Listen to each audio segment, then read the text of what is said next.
In this video, I'm going to be showing you the fastest way to improve in Rainbow Six Siege, so even if you only play for an hour or two a day, your skill level is going to increase rapidly. And jumping into the first topic of the video, it's going to be you're not focusing on improving. You're most likely just playing the game hoping that somehow you're going to improve drastically. Well, yes, playing the game a lot is going to improve your skill level over time, but if you're not actually focusing on your weaknesses and trying to improve as best as possible, then you're wasting a lot of time. The way that you can improve the quality of your playtime is you need to find your weaknesses, and the next time you go into a game, practice whatever the weakness was. Now, there are a few ways you can find out your weaknesses. Maybe you just know some of them off the top of your head, like you realize you're not the best at quick peeking, so next time you go into a game or into a target drill, you can practice your quick peeking. The other way you can find out your weaknesses is to watch back footage of rounds that you lost, or watching back replays of the parts that you died and find out the reasons why you died. Now, this can be pretty hard to figure out the exact reasons as to why you died, so let's hop into one of my games and go through the process. Alright, now I'm into one of my games, a game on Outback, and it's the first round and we're on attack. So as you can see, the round starts out, I'm checking for some spawn peaks, which is pretty normal, it's a pretty good thing to do, but as you can see, I'm wasting a lot more time than you normally should be. That's one thing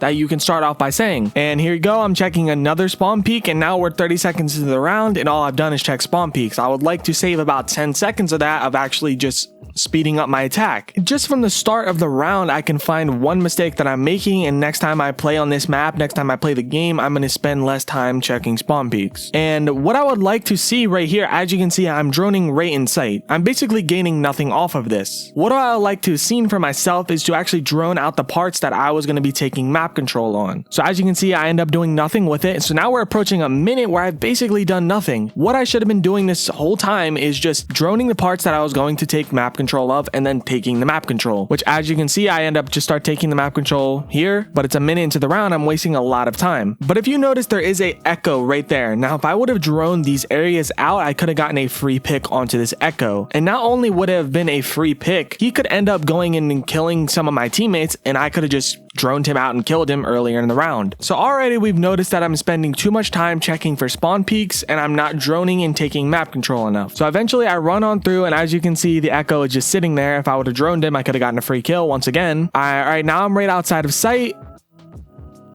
Almost get a wall bang right there. I look back. As you can see, the echo that I should have droned end up getting my teammate to one bullet, basically. I don't know how he should have killed him, to be honest. If that was a better player, he would have gotten a free kill on my teammate because I didn't drone enough.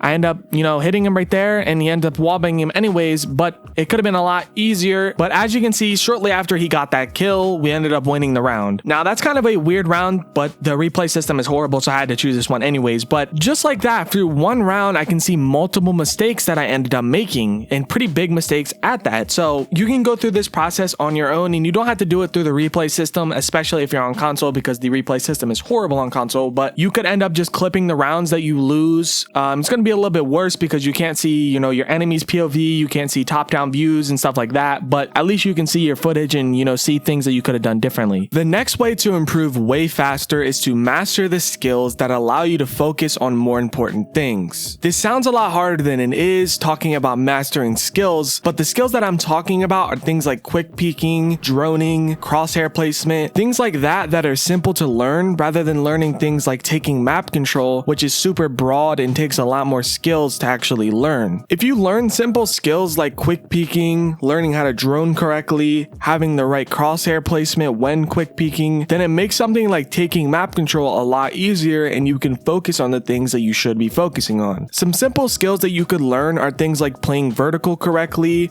or something like knowing which hard breacher to bring in certain situations, or something as simple as finding out the best attachments to put on certain guns. When you learn simple skills like that, it allows you to focus on more broad topics like clearing roamers or something like that. And the best way to figure out skills to learn is whenever you're watching your teammates or you're watching somebody else play the game, take the things that they're doing better than you and learn that skill. After doing this for a while, you'll have learned a lot more skills and will be able to focus on much more important things. And the next more important step to actually improving a lot faster is improving your mindset. This might seem insignificant, but it's super important and allows you to do the other things I talked talked about in this video a lot better. So let's jump into what you should be focusing on to improve your mindset. So you might have heard of the 10 to 90% rule, and if you haven't, it's basically 90% of what happens in Siege you can control. Like how good you are at droning, how good you are at taking map control, how good is your aim. The other 10% is the stuff that is out of your control, like teammates, lag, and different stuff like that. So that 10% that is out of your control, you need to disregard. Stop caring about your teammates, stop caring about lag, because you can't change it. Now, it's easier said than done. If your teammates are horrible or you're lagging and you die because of it, you just want to be mad, but next time something like that happens, just don't care about it. It might seem hard at first, but every time you play, just tell yourself, I don't care about what my teammates do, I'm going to play the best that I can so I can focus on improving. Another thing to take into account when improving your mindset is you're raging all the time. This plays into the previous one, because for me, I rage a lot, but I rarely rage about my teammates or anything like that, because I know I can't control it. And in Siege, you play a lot worse every time you're raging, and you can test it yourself. Play a few games, don't rage at all, and see what it does. And raging also messes up the other things I talked about in this video, like how are you going to have a learning mindset when you're just raging about everything? So just don't rage all the time. It messes up your mindset and the people you're playing with's mindset. And one last little thing about your mindset, I know it's kind of a lot to take in, but stop caring about your rank or KD. At the end of the day, your rank on a video game does not matter in the long run. And if you're solo queue or duo queue, you're at a disadvantage already. People that are 4 stack or 5 stacking most of the time win. So as long as you play good and you have a good mindset throughout, you're going to improve a lot faster. And the last little thing I'm going to go over is if you watch some more of my tip videos right before you play ranked, then you'll play a lot better. Don't believe me? Try it out by clicking the playlist popping up on screen.